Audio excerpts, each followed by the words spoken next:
ह्या आरक्षणाचा जमीन मालक किंवा डेव्हलपर यावर काही परिणाम होतो का? रिजनल प्लॅन आणि डेव्हलपमेंट प्लॅन या दोघांच्या रिझर्वेशन्स मध्ये काही फरक असतो की दोन्ही सेमच असतात? तर मग रिजनल प्लॅन आणि डेव्हलपमेंट प्लॅन यांच्या रिझर्वेशन्स मध्ये जर फरक असतो तर मग तो फरक काय असतो? डेव्हलपमेंट प्लॅनच्या रिझर्वेशन बद्दल तुम्ही एक्सप्लेन कराल का? आरक्षण किंवा जे रिझर्वेशन्स असतात हे कोणत्या जागेवर द्यायचे हे कसं ठरवलं जातं? आरक्षणे दिली गेलेली असतात ती काही कालांतराने बदलली जाऊ शकतात का? नमस्कार. तर आजच्या व्हिडिओमध्ये आपण रिझर्वेशन्स म्हणजेच आरक्षणे म्हणजे नेमकं काय असतं हे बघणार आहोत. नमस्कार सर. नमस्कार सर. मग आम्हाला तुम्ही सांगता का की रिझर्वेशन्स म्हणजे नेमकं काय असतं? रिझर्वेशन्स म्हणजे वेगवेगळ्या प्रयोजनांसाठी रिजनल प्लॅन किंवा डेव्हलपमेंट प्लॅनमध्ये जागा आरक्षित करून ठेवली जाते आणि त्या आरक्षित केलेल्या जागेमध्ये ज्या कारणासाठी ती जागा आरक्षित केली त्याच्यासाठीच त्याचा वापर केला जातो. अशा ठेवलेल्या जमिनी म्हणजेच रिझर्वेशन्स किंवा आरक्षणे. Okay sir. मग मला सांगा की रिजनल प्लॅन आणि डेव्हलपमेंट प्लॅन या दोघांच्या रिझर्वेशन्स मध्ये काही फरक असतो की दोन्ही सेमच असतात? रिजनल प्लॅन आणि डेव्हलपमेंट प्लॅनमध्ये जे रिझर्वेशन्स असतात ह्यातली काही रिझर्वेशन्स सारखी असतात आणि काही रिझर्वेशन्समध्ये फरक असतो. तर मग रिजनल प्लॅन आणि डेव्हलपमेंट प्लॅन यांच्या रिझर्वेशन्समध्ये जर फरक असतो तर मग तो फरक काय असतो हे तुम्ही एक्सप्लेन करू शकता का? दोन्ही रिझर्वेशन्समध्ये फरक असतो. तो नेमका काय फरक असतो ते आपण पाहू. आता रिजनल प्लॅनचे रिझर्वेशन्स आपण पाहून घेऊ. आता हा MMR रिजन म्हणजे मुंबई मेट्रोपॉलिटन रिजनचा रिजनल प्लॅन आहे. त्याच्यात बघा आता ह्या लिजन्समध्ये दाखवलं आहे वेगवेगळ्या प्रकारचे झोन दिलेत इथे. त्यात अर्बनायझेबल झोन आहे, इंडस्ट्रीयल झोन आहे, फॉरेस्ट झोन आहे, ग्रीन झोन 1-2 आहे, नॅशनल पार्क सँक्च्युरी आहे, इको सेन्सिटिव्ह झोन आहे. आणि ह्याच्यात बाकीचे रिझर्वेशन्स पाहिले तर मग रेल्वे आहे, रस्ते आहेत, परत बाउंड्रीज आहेत, वॉटर बॉडीज आहेत, हार्बर एअरपोर्टचे रिझर्वेशन्स आहेत. आता प्रत्यक्षात ते कसे दिसतात आपण पाहू. आता मुंबई नागपूर एक्सप्रेसवेला एक नवीन शहर वसवलं जातं आहे त्याचं रिझर्वेशन इथं रिजनल प्लॅनमध्ये दिलं आहे. तसेच त्याच्या शेजारी इथं रिजनल पार्कचं रिझर्वेशन दिलं आहे. त्याच्या शेजारी इंडस्ट्रीयल ग्रोथ सेंटरचं रिझर्वेशन दिलं आहे. तसंच इंडस्ट्रीयल ग्रोथ सेंटरचं अजून एक रिझर्वेशन इथं दिलेलं दिसतं आपल्याला. अशा प्रकारचे रिझर्वेशन्स दिलेले असतात. आता ह्या दुसऱ्या पार्टमध्ये रेवस पोर्टचं रिझर्वेशन दिलेलं दिसतं आहे आणि इथे सुद्धा इंडस्ट्रीयल ग्रोथ सेंटरचं रिझर्वेशन आहे. रिजनल प्लॅनमधले रिझर्वेशन्स आहेत. सर, रिजनल प्लॅनच्या रिझर्वेशनबद्दल समजलं आत्ता. तर तसंच आम्हाला डेव्हलपमेंट प्लॅनच्या रिझर्वेशनबद्दल तुम्ही एक्सप्लेन कराल का? हो. डेव्हलपमेंट प्लॅनचे रिझर्वेशन्स काय असतात ते आपण आता पाहू. रिजनल प्लॅनचे रिझर्वेशन्स आणि डेव्हलपमेंट प्लॅनच्या रिझर्वेशन्समध्ये थोडाफार फरक असतो. आता ह्याच्यामध्ये सुद्धा झोनिंग वगैरे दिलेलं आहे. Residential, commercial, public, semi public. आणि ह्याच्यामध्ये तुम्हाला पर्यटन स्थळं किंवा अभयारण्य ह्याचं रिझर्वेशन दिसणार नाही. ह्याच्यात तुम्हाला रिझर्वेशन कोणतं दिसणार? Electric substation, water tank, garden, shopping centre. तसेच आता इथं पहा, इथं प्लेग्राऊंड आहे, इथं प्रायमरी स्कूल हायस्कूलचं रिझर्वेशन आहे, इथं इकॉनॉमिकल विकर सेक्शन आणि लोअर इन्कम ग्रुपसाठीचा प्लॉट रिझर्व केलेला तो दिसतोय. शॉपिंग सेंटर आहे. हे रिझर्वेशन्स तुम्हाला डेव्हलपमेंट प्लॅनमध्ये दिसतील. हे तुम्हाला रिजनल प्लॅनमध्ये नाहीत दिसणार. आता इथे बघा की इथे सिटी सेंटर दिलं आहे, शॉपिंग सेंटर दिलं आहे. आता इथं हॉस्पिटलचं रिझर्वेशन पण दिलेलं आहे. तसंच इथं एक पार्किंगचं रिझर्वेशन दिलं आहे. आता ह्यामध्ये बघा इथं स्मशानभूमीचे ब्युरियल ग्राउंड, क्रिमेशन ग्राउंड हे रिझर्वेशन आहे. परत इथं कल्चरल कम्युनिटी सेंटर हे रिझर्वेशन दिलं आहे. ह्या इथं सिवेज ट्रीटमेंट प्लांट 1 आणि प्लांट 2 आता हे रिझर्वेशन दिलं आहे. आता हे रिझर्वेशन जनरली वॉटर बॉडीच्या शेजारीच दिलं जातं. आता इथं तुम्हाला हे तुम्ही पाहू शकता STPचं रिझर्वेशन ह्या वॉटर बॉडीच्या शेजारी दिलं आहे. इथं रिव्हर प्रोटेक्शन एरिया दिला आहे. हा फरक रिजनल प्लॅनचे रिझर्वेशन्स आणि डेव्हलपमेंट प्लॅनच्या रिझर्वेशन्समध्ये असतो. पण काही गोष्टी कॉमन असतात जसे की रेल्वे किंवा रोड्स. आता रिजनल प्लॅनमधले रोड्स हेच डेव्हलपमेंट प्लॅनमध्ये पुढे जातात.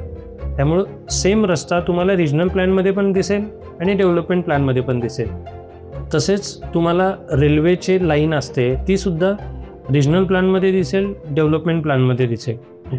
आता समजा एखादा नदीच्या शेजारचा रिव्हर प्रोटेक्शन बेल्ट आहे तो सुद्धा तुम्हाला रिजनल प्लॅनमध्ये दिसेल, डेव्हलपमेंट प्लॅनमध्ये दिसेल. ओके. पण शाळा, स्मशानभूमी किंवा STP, प्लेग्राऊंड हे जे छोटे छोटे रिझर्वेशन्स आहेत हे तुम्हाला फक्त डेव्हलपमेंट प्लॅनमध्ये दिसतील, रिजनल प्लॅनमध्ये दिसणार नाही. तर मग सर मला सांगा की हे आरक्षण किंवा जे रिझर्वेशन्स असतात हे कोणत्या जागेवर द्यायचे हे कसं ठरवलं जातं? आरक्षण किंवा रिझर्वेशन जे असतात हे सामान्यतः तिथला जमिनीचा वापर आणि भविष्यात होणारी लोकसंख्येची वाढ हे सर्व लोकसंख्या शास्त्रानुसार कॅल्क्युलेट केलं जातं आणि ते ठरवून मग तिथं आरक्षण कोणतं द्यायचं, कसं द्यायचं हे ठरवलं जातं. आता समजा एखाद्या जागी पॉप्युलेशन ठराविक आहे तर त्याचे काही पॅरामीटर्स आहेत, प्लॅनिंग स्टँडर्ड्स आहेत की इतक्या लोकसंख्येमागं एक शाळा पाहिजे, इतक्या लोकसंख्येमागं एक हायस्कूल पाहिजे, इतक्या लोकसंख्येमागं एक हॉस्पिटल पाहिजे, असे प्लॅनिंग स्टँडर्ड्स आहेत. मग त्याच्यानुसार आरक्षणं ठरवली जातात डेव्हलपमेंट प्लॅनची. तसंच आता समजा एखादं मेट्रोचं स्टेशन आहे त्याच्या शेजारी मग पार्किंगचं रिझर्वेशन लागेल किंवा एखादी गव्हर्नमेंट बिल्डिंग्ज आहेत, ऑफिसेस आहेत त्यांच्या शेजारी पण पार्किंग लागेल कारण तिथं लोकांची ये जा सारखी असणार, मग तिथंही पार्किंग लागेल. तर सर मला सांगा की ही जी आरक्षणे दिली गेलेली असतात ही काही कालांतराने बदलली जाऊ शकतात का? हो, आरक्षणे ही कालांतराने बदलली जाऊ शकतात. आता समजा डेव्हलपमेंट प्लॅन किंवा रिजनल प्लॅन यांचं रिव्हिजन झालं त्यावेळी सुद्धा आरक्षणं बदलली जाऊ शकतात. किंवा आता समजा आरक्षण ठरवताना आपण भविष्यातली लोकसंख्येचा विचार करून आरक्षण ठरवलंय पण तितकी लोकसंख्या वाढली नाही कारण समजा तिथून लोक स्थलांतरित झाले दुसऱ्या गावात, तर मग ते आरक्षण डेव्हलप करण्यासाठी त्याची गरजच भासत नाही आणि मग ती आरक्षणं डेव्हलप व्हायची राहून जातात. मग अशा वेळी ते आरक्षण कॅन्सल सुद्धा होऊ शकतं. सर मग मला सांगा की ह्या आरक्षणाचा जमीन मालक किंवा डेव्हलपर यावर काही परिणाम होतो का आणि जर होतो तर तो कसा होतो? हो, नक्कीच आरक्षणाचा जमीन मालकांवर आणि डेव्हलपरवर परिणाम होतो. तो कसा ते आता मी तुम्हाला सांगतो. आता समजा एखाद्या व्यक्तीची एक 100 एकर जमीन आहे असे आपण पकडू आणि त्याच्यातल्या काही एक 5 ते 10 एकरवर एखादं आरक्षण पडलं किंवा रिझर्वेशन आलं, तर मग तो पूर्वी जी 100 एकर जमीन डेव्हलप करू शकत होता आता त्याला त्या आरक्षित जागेवर ज्या गोष्टीचं आरक्षण पडलंय, आता समजा तिथं एखादं पार्किंगचं आरक्षण आहे तर मग तिथं त्याला पार्किंग डेव्हलप करावं लागेल किंवा जे नियोजन प्राधिकरण असतं ते तिथं पार्किंग डेव्हलप करेल आणि उरलेल्या जागेवरती तो जो काही तिथला जमीन वापर असेल जो डेव्हलपमेंट प्लॅन किंवा रिजनल प्लॅनमध्ये जो दाखवलाय जमीन वापर, जसा की रहिवास असो किंवा औद्योगिक असो किंवा कमर्शियल असो, तर त्याप्रमाणे तो उरलेल्या जागेवर तशी डेव्हलपमेंट करू शकतो. त्यामुळे आरक्षणामुळे जमीन वापरावरती वेगवेगळ्या प्रकारची बंधनं येतात. मग जे रिझर्वेशन पडलेली जी जमीन असते त्या जमिनीच्या किमतीवर काही परिणाम होतो का या आरक्षणाचा?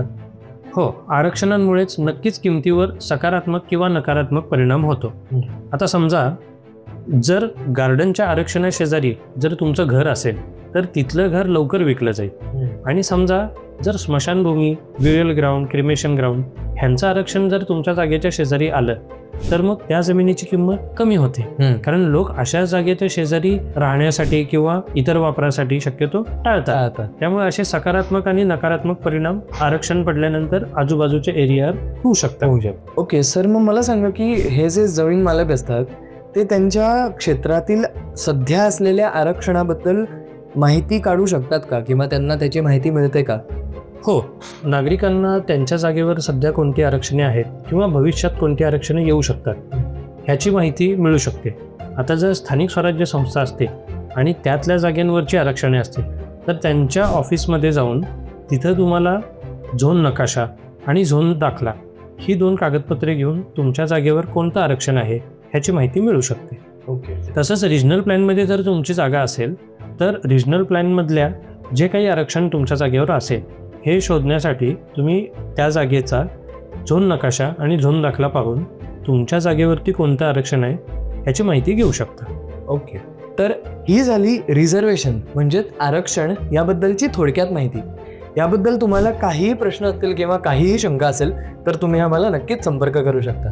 आणि हो, सँक्शनवाल्याला सबस्क्राईब करायला विसरू नका. धन्यवाद.